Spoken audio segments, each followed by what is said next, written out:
Assalamu alaikum урматтуу YouTube көрүүчүлөр. Assalamu alaikum Кадамжай жаңылыктар YouTube каналынын катталуучулары. Көптөн бери сиздер менен жолугушпай калдык.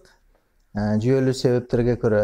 Мен сиздерге бүгүн бир жаңылык жана издөдөгү нерсени бир жарыялап коеюн дедим. Мынакей менин колумдагы паспорт Даниорова Сайраханга тиешелүү экен. 20 март 98-жылы төрөлгөн кыз экен, келин. Ушул паспорт мынан бир жарым эки ай аралыгында жоголгон болушу мүмкүн.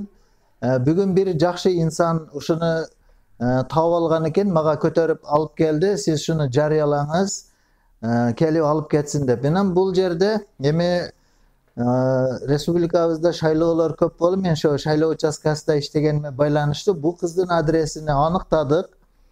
Мына пин-кодун салып көргөнүбүздө бул кыз Сары Алтын айылынан, Сары Алтын мектебинен шайлоодон өткөн экен, 81-53 шайлоо участкасынан.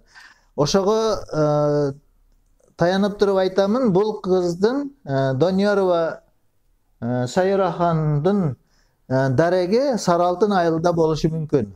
Урматтуу Даниорова Сайрахан көрүп аткан болсоңуз, же тууган урук, тааныш билиш, Сары Алтын айылынын туугандары, жалпы эле ошол YouTube көрүүчүлөр ушул кызга дайындап коюңуздар. Кадамжай районунун борборундагы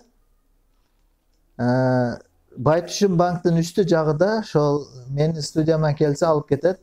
Номерлерди жазып коёмун: 07 72 73 19 72, 07 09 06 36 38. Шуну номерлерге кайрылсаңыздар, паспортуңуз табылат. Албетте сүйүнчүнү бар. Сүйүнчүнү бересиз деген. Барыңыздарга чынден солук узун өмүрдө болуңуздар. Ушул кыздын паспорту табылып калышыга себепчи болуңуздар. Кабарлап коюңуздар. Даниорова Сайрахан Сары Алтын айылынан болот экен.